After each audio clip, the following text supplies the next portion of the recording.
Okay, so here we got all the decorations, most of them set up, still have a few left to do.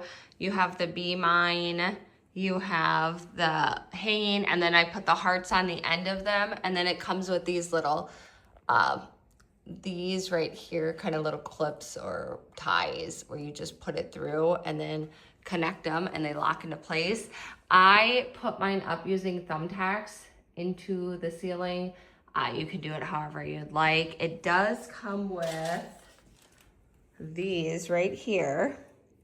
If you want to use these, you can use these as well. You will have some extra string as well from putting up the Be Mine sign, depending on actually how long you make it and how spread out you make the words.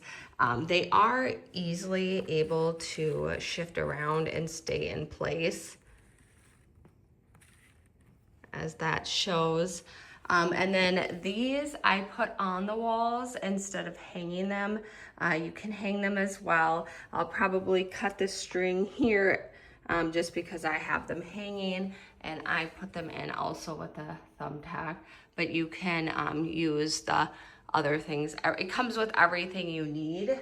So this is just an option that I did, and you can do the setup however you'd like, but I think it looks pretty good. You also will get these balls, which are really easy to set up.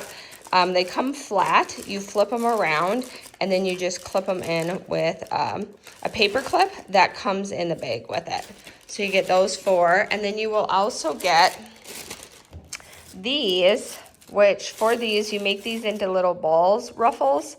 You just are gonna pull this tight, and then you fan these out and spread them, and then it has multiple layers in here of like tissue that you would just fan out and spread and make them into a ball.